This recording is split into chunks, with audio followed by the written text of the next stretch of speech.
Hey LEGO fans, today I'm going to take you inside the Blocks Book of Retro LEGO Sets Volume 3. This is a new magazine that we've launched. We're super proud of it. If you love space, adventurers, rock raiders, westing, castle, pirates, town, all of the old themes, this is a magazine for you.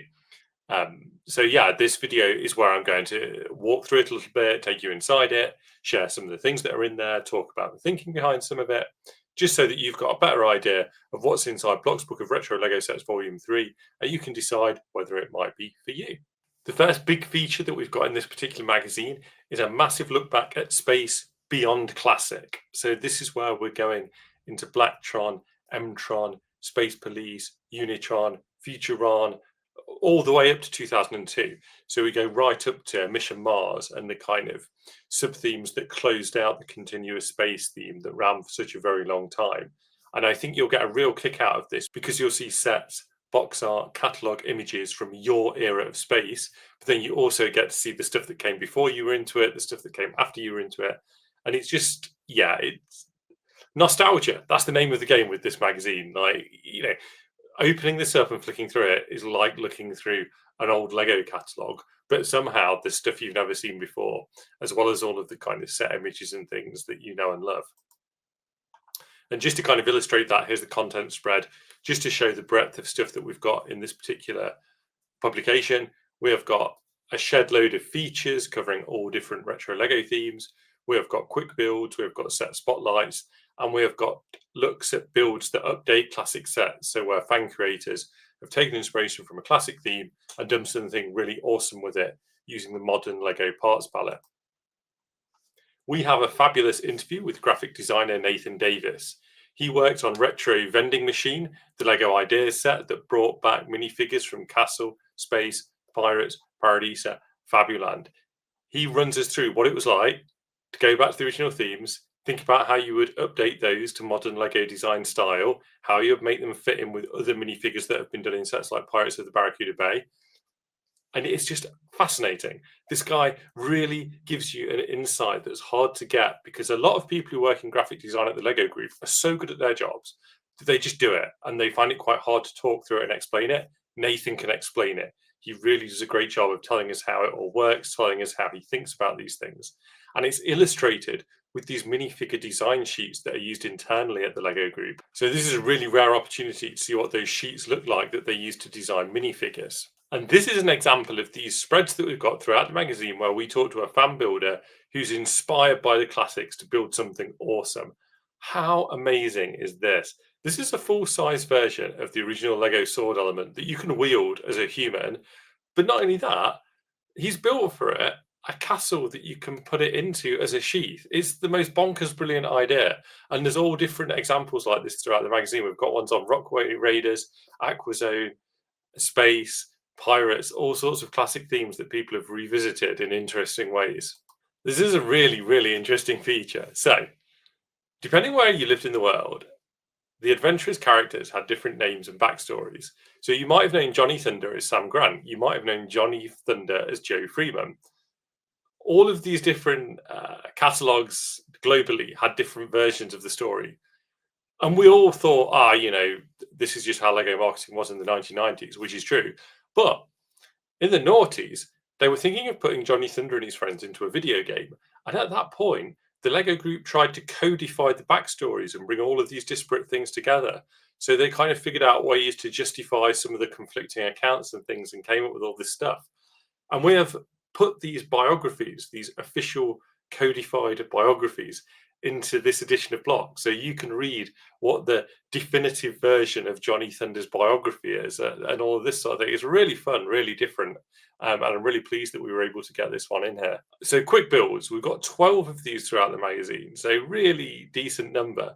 And these are modern updates of classic Lego sets or mini versions of classic Lego sets. They're really accessible builds. So they're not ones that are going to take over dining room table for months. They're all 12 steps long. There's a parts list for all of them. So you can order the bricks or dig them out of your collection, and then you can build these or use them to inspire something else. But they're a lot of fun. We've got ones inspired by Studios, Space, Castle, power miners, all sorts of good stuff. As you're reading a magazine like this, you can't help but like get inspired to start building and get the itch to actually hold some bricks. So that's why these are in here, so that you've read a few features, you've got all warmed up and all nostalgic, and then you can actually get hands on and do a bit of building. So none of this would be possible. We wouldn't get any of these Lego sets if it wasn't for the amazing manufacturing capacity that the company has. And that all started in the tiny town of Billund, Denmark, which was not ready for an international toy factory to be built. This feature is so thoroughly researched, it's unreal. It was written by my colleague, The Secret Life of Lego Bricks author Daniel Konstanski, and he shows how the original Lego factory and Billund grew together and how much impact that factory had on the town. It's absolutely fascinating. He's got these maps from hundreds of years ago to show why Billund is the shape it is today, why the Lego Group's operations are the way they are today. And it's, you know, if you are a nerd for Lego history, if you want to get deep into the weeds on how this company grew up, this is the sort of thing you need. They've got their big shiny campus today. There's a giant minifigure outside it, and you can go and get a selfie there. But what's behind that? How did that happen? That's where the really interesting story is. And this is a huge part of the story of the Lego Group's growth and evolution. It's yeah, I can't say enough good stuff about this one.